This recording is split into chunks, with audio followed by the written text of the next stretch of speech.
welcome back to the video on the rest of it and to another edition of AEW Dynamite Out of 10. And yeah, it's a big episode of Dynamite today. I have to say the card is absolutely stacked. We got Hangman Page and Swerve Strickland in action as they continue to build up to a potential Samoa Joe match, and we've also got Adam Copeland versus Minoru Suzuki in a bit of a dream match, so lots happening.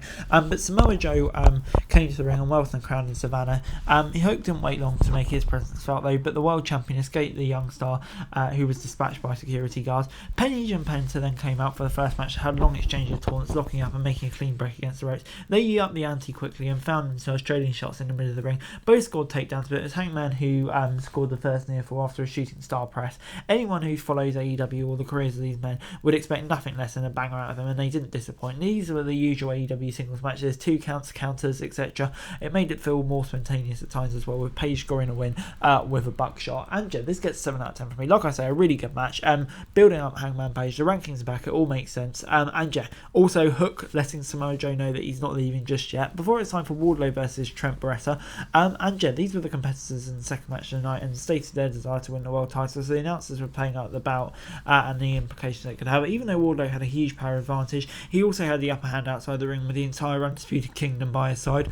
All Beretta was an injured Chucky T, Rocky Romero and Orange Cassidy for backup. The War Daddy had most quick matches recently, but Beretta's no jobber. He gave him a good fight and used a chair to get an advantage while the ref was distracted. Wardlow was simply too much for Beretta though, and in the end it was a match that nobody expected Beretta to win, with Wardlow getting a win. And yeah, to be honest, I kind of felt like this wasn't bad. It went a bit too long, a bit more clunky, just really not building up Wardlow to the extent that we are with some others. So I'll give it a 5 out of 10. Before it's time for Jeff Hardy versus Swerve Strickland, but before that, Deonna had an interview on the stage with Renee.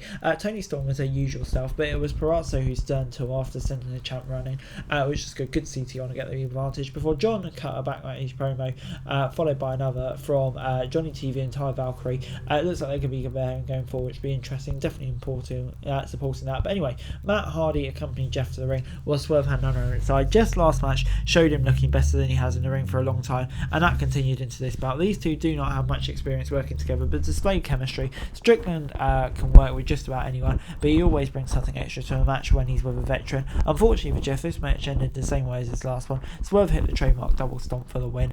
And yeah, this gets a 7 out of 10 for me. I think, yeah, like I say, another really good match. Jeff Hardy's definitely getting better in the ring, which is great to see, and hopefully it continues. Swerve continues to build his momentum as well, so I think, yeah, it all working out here, and gets 7 out of 10 from me.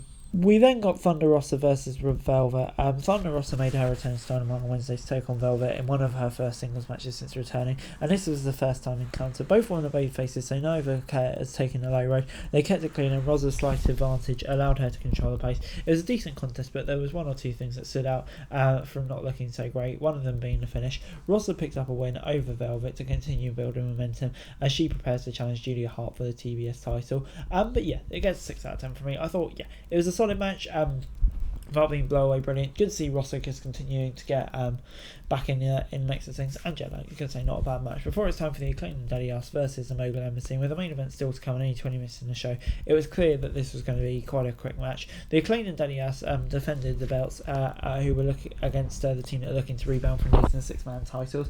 And yeah, even with limited time to work, they still had a break that allowed this match to be seen in picture-in-picture. These are 6 capable wrestlers who can have a great match on most nights, but something felt off here. It's hard to tell if it was just a lack of overall chemistry, if they didn't just click with the time. The energy picked up towards the end, and everyone started coming into the ring and traded takedowns. White showed up to steal a chair from Carl while the Guns put Nana through a table. Billy Gunn got the pin for his team just to end the match, just a hair over 9 minutes. And yeah, to be honest, unfortunately this gets a 5 out of 10 for me. I thought yeah, just a lot of it didn't make sense. The lack of time they were given, the trios titles, they just pop up now and then, and why the Mogul Embassy are getting another shot at a different trios title a week after losing their own one. Yeah, just a lot of it didn't make sense for me. We then got a dream match to conclude AEW Dynamite, Minoru Suzuki against Adam Copeland. And yeah, it starts about 7 minutes before the top of the hour, and both commentators teased going to be on the show. They wasted no time and started throwing hands as soon as the contest started. Neither man went down after their first exchange, so they regrouped and tried again. The Rated Star Superstar went down to his knees after a hard hit, but he was back up quickly. This was entertaining, hard hitting, but it felt like it's too short for a match, and they've been hyping the way they did. They didn't need to go 30 minutes, but starting with less than 10 wasn't ideal. Copeland got the win with a spear, but made sure to show Suzuki Suzuki some respect once it was open. The veteran didn't return the favour though and walked away growling. And yeah, it was a dream match. Just setting of those two in the ring together was quite incredible. Yeah, just like I say, I wish it had been given more time, but I think for what we got it was great. Suzuki refusing to accept it potentially leads to a match down the line. And overall, Dynamite this week gets a 6 out of 10 from me. I thought, yeah, it wasn't a blow-away Dynamite if I'm being honest. There were some definitely holes to pick in this one, but I thought on the whole it was solid enough. And yeah, definitely planting some future seeds for Revolution with the world title match and beyond, as well as some entertaining in-ring action. So yeah, it wasn't a terrible Dynamite by any means. Hey guys, that's it for this video. Thanks very much for watching. Remember to like, share, subscribe, follow us on our socials, link in the description below for daily wrestling news, meme and content. Subscribe to our other channels on screen right now, that'd be greatly appreciated. Thanks very much for watching. Peace out.